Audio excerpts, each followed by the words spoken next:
சுகன்யா சக்திவேல் கிட்ட சொல்லி குமாருக்கு ஃபோன் பண்ண சொல்றாங்க. குமாருக்கு சக்திவேல் கால் பண்ணி, "ஏய் குமாரு என் பிள்ளைன்னு நீ ப்ரூவ் பண்ணிட்டடா" அப்படின்னு சொல்றாங்க. உடனே குமார் சிரிச்சுக்கிட்டு இருக்கிறாங்க. இந்த பக்கம் சக்திவேல் சொல்றாங்க, "என்னடா அந்த பிள்ளைய கல்யாணம் பண்ணவா போற?" அப்படின்னு கேட்கறாங்க. "கல்யாணமா? அவள நான் கல்யாணம்லாம் பண்ண போறதில்லப்பா. அவ என்ன ஏமாத்திட்டு இன்னொருத்தன கல்யாணம் பண்ணணும்னு அவ முடிவு பண்ணா. ஆனா நான் அவளுக்கு தக்க பதிலடி குடுக்க போறேன். அவள என்ன பண்ண போறேன்னு பாருங்க.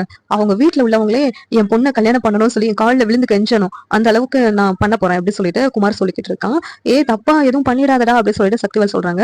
நான் தப்பா எதுவும் பண்ண மாட்டேன்பா. நடக்கும்போது நீங்க பாருங்க அப்படின்னு சொல்றாங்க.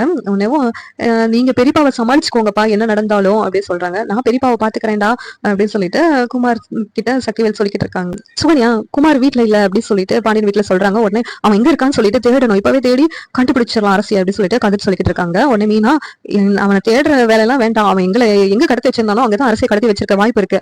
அந்த இடம் எனக்கு தெரியும். வாங்க போகலாம் அப்படின்னு சொல்லிட்டு மீனாவும் ராஜி கதிர் எல்லாரும் போறாங்க.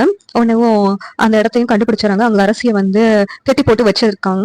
குமார அடிச்சு போட்டுட்டு அரசியை கடத்திட்டு போயிட்டான்னு சொல்லிட்டு போலீஸ்ல பிடிச்சு கொடுத்துட்றாங்க. அரசியை வீட்டுக்கு கூப்பிட்டு வர்றாங்க. பாண்டியன் என்னம்மா இதெல்லாம் அப்படின்னு சொல்லி கேட்கும்போது, அப்பா அவன் தான்மா என்ன கடத்திட்டு போயிட்டான்.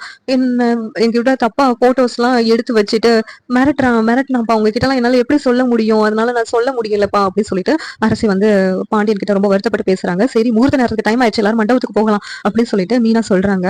உடனே எல்லாரும் கிளம்பி மண்டபத்துக்கு போறாங்க.